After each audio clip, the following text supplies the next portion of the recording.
Assalamualaikum warahmatullahi wabarakatuh.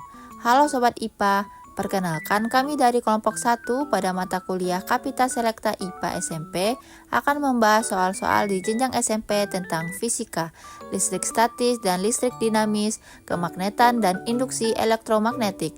Dengan tim kelompok Alwi Afriansyah, Adinda Nur Aini, Silvi Mai Fitri Dewi, dan Putri Nur Bintang. Soal nomor 1. Berdasarkan fenomena yang terjadi akibat adanya interaksi antara muatan listrik dan medan listrik, ketika sisir atau penggaris plastik dijauhkan dari rambut, rambut akan tertarik atau bergerak. Hal ini disebabkan karena adanya wilayah di sekitar sisir atau penggaris plastik yang masih dipengaruhi oleh gaya listrik. Kedua fenomena tersebut merupakan contoh dari A. Medan listrik, B. Gaya listrik, C. Hukum Faraday, atau D. Potensial listrik. Oke, mari kita bahas. Nah, ketika sisir dan kaca dijauhkan dari rambut, maka rambut akan tertarik atau bergerak karena rambut sudah berada di luar gaya listrik yang terdapat medan listrik. Medan listrik didefinisikan sebagai ruangan di sekitar benda bermuatan listrik, di mana jika sebuah benda bermuatan listrik berada di dalam ruangan tersebut akan mendapat gaya listrik. Maka jawabannya adalah A, medan listrik. Soal nomor 2.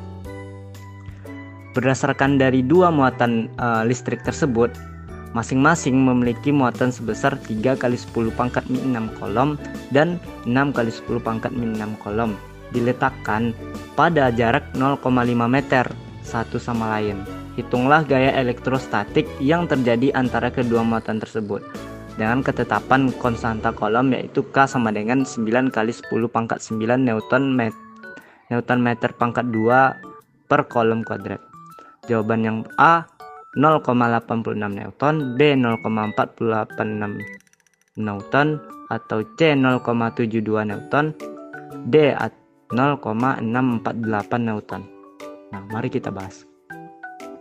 Nah, yang pertama kita harus gunakan hukum Coulomb. Nah, rumus hukum Coulomb yaitu F sama dengan K Q1 dikali Q2 per R kuadrat. Diketahui K itu adalah konstanta, Q1, Q2 itu adalah muatan, dan R adalah jarak. Nah, K dengan ketetapan tadi yaitu 9 kali 10 pangkat 9 Newton meter pangkat 2 per kolom kuadrat. Q1 nya itu 3 kali 10 pangkat min 5 kolom, Q2 nya itu 6 kali 10 pangkat min 6 kolom, dengan jarak R sama dengan 0,5 meter. Yang ditanya adalah F. Kemudian kita masukkan rumus F sama dengan K kali Q1 kali Q2 per R kuadrat. F sama dengan 9 kali 10 pangkat 9 dikali 3 kali 10 pangkat 6 min 6 dikali 6 kali 10 pangkat min 6 per 0,5 kuadrat.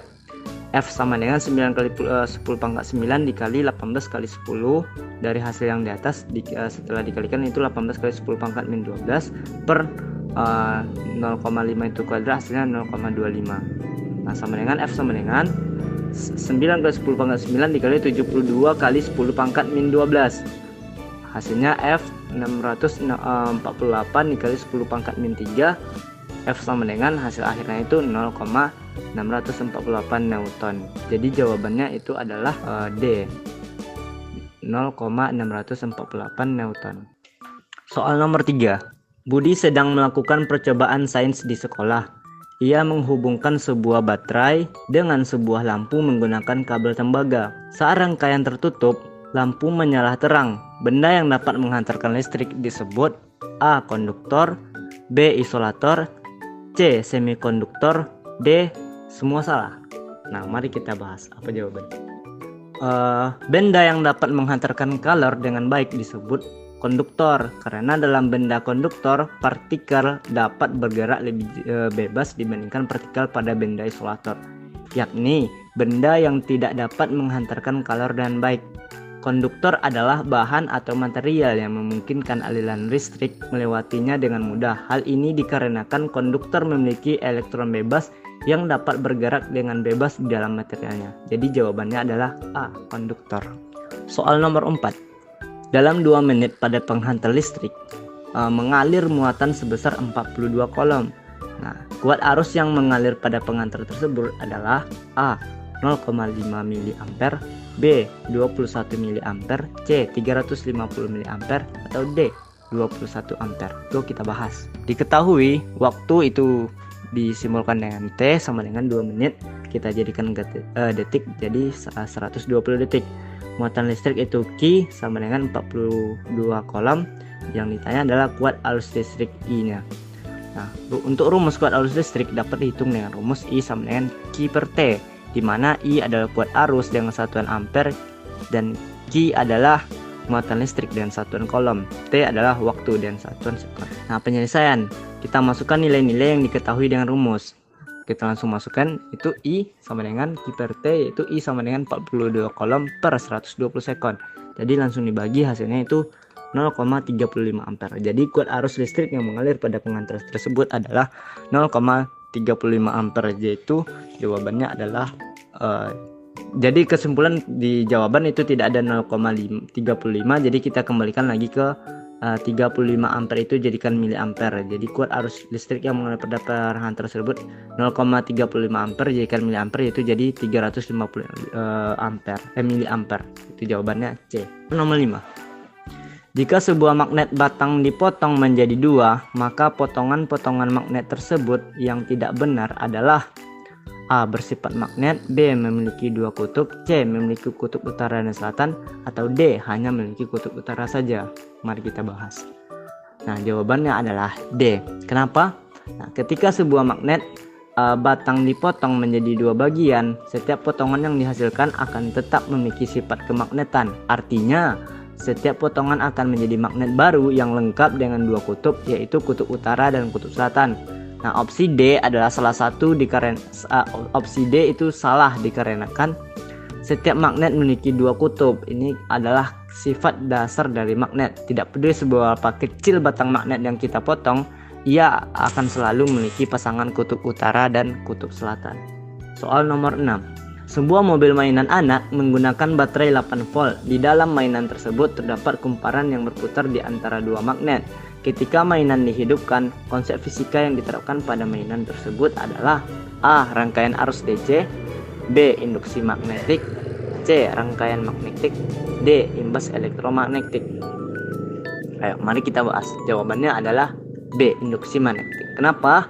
Nah, konsep induksi magnetik adalah kunci dalam menjelaskan bagaimana mobil mainan tersebut dapat bergerak. Perubahan fluks magnetik yang disebabkan oleh pergerakan kumparan di antara dua magnet menginduksi arus listrik yang kemudian menggerakkan motor listrik tersebut. Soal nomor 7. Tinjaulah 4 buah kutub magnet A, B, C, dan D. Jika kutub A dan B didekatkan akan saling tarik menarik. Jika B dan C didekatkan akan saling tarik menarik. Dan jika B dan D didekatkan akan tolak menolak. Jika A dan adalah kutub utara dan kutub-kutub B, C, D, dan D adalah, jawabannya B. A sama dengan B sama dengan utara, C sama dengan selatan, D sama dengan utara, B sama dengan selatan, C sama dengan selatan, D sama dengan utara, C B sama dengan selatan, C sama dengan utara, D sama dengan selatan, atau D B sama dengan utara, C sama dengan selatan, D sama dengan selatan. Oke, mari kita bahas. Nah, B seperti yang diketahui itu adalah A itu adalah kutub utara, maka B adalah kutub selatan karena tertarik dengan kutub utara A. C adalah kutub utara karena tertarik dengan kutub selatan B. Setelah diketahui D juga adalah kutub selatan karena ditolak oleh kutub selatan B. Jadi jawaban yang paling tepat adalah C. B sama dengan selatan, C sama dengan utara, dan D sama dengan selatan. D sama dengan selatan. Soal nomor 8. Sebuah besi didekatkan dengan sebuah magnet sehingga besi tersebut menjadi magnet dan mampu menarik serbuk besi yang ada di dekatnya. Hal tersebut adalah pembuatan magnet dengan cara A. Induksi, B. Elektromagnetik, C. Gosokan, D. Arus listrik. Nah, apa jawabannya? Mari kita bahas. Jawabannya adalah A. Induksi. Kenapa jawabannya A? Karena proses induksi magnet terjadi ketika sebuah benda ferromagnetik seperti besi didekatkan dengan sebuah magnet permanen. Magnet permanen menghasilkan medan magnet yang memengaruhi susunan domain magnetik atau kumpulan kecil magnet di dalam besi. Soal nomor 9. Seorang siswa melakukan percobaan induksi elektromagnetik. dengan menggerakkan sebuah magnet bolak-balik melalui sebuah kumparan. Bagaimana cara untuk meningkatkan besar tegangan induksi yang dihasilkan? A. Mengurangi jumlah litan pada kumparan. B. Menggerakkan magnet lebih lambat. C. Menggunakan magnet lebih kuat. Atau D. Menjauhkan magnet dari kumparan. Mari kita bahas. Jawabannya adalah C. Menggunakan magnet yang lebih kuat. Kenapa? Karena besar tegangan induksi epsilon tergantung pada laju perubahan flux magnetik. Dengan menggunakan magnet yang lebih kuat, medan magnet yang melintasi kumparan meningkat sehingga perubahan flux magnet juga semakin bertambah. Hal ini meningkatkan induksi tegangan yang dihasilkan. Soal nomor 10. Dalam sebuah eksperimen, kita akan mempelajari fenomena induksi elektromagnetik yang terjadi ketika magnet dengan kutub utara mendekati sebuah kumparan. Melalui pengamatan dan analisis arah aliran arus yang dihasilkan, kita akan memahami bagaimana perubahan medan magnet yang disebabkan oleh pergerakan magnet mempengaruhi aliran arus dalam kumparan. Jika magnet kutub utara mendekati sebuah kumparan, maka arus induksi dalam kumparan akan mengalir ke arah mana? A. Searah jarum jam jika dilihat dari sisi magnet. Atau B. Berlawanan arah jarum jam jika dilihat dari sisi magnet. Atau C. Maju mundur secara acak. Atau D. Tidak ada arus yang dihasilkan. Oke, mari kita bahas. Jawabannya adalah B. Berlawanan arah jarum jam jika dilihat dari sisi magnet. Nah, kenapa? Menurut hukum Lenz, arah arus induksi akan selalu berlawanan dengan perubahan medan magnet yang menyebabkannya. Karena kutub magnet utara mendekati kumparan, kumparan akan menghasilkan arus yang menciptakan medan yang berlawanan untuk melawan datangnya magnet, yaitu dengan arah berlawanan arah jarum jam.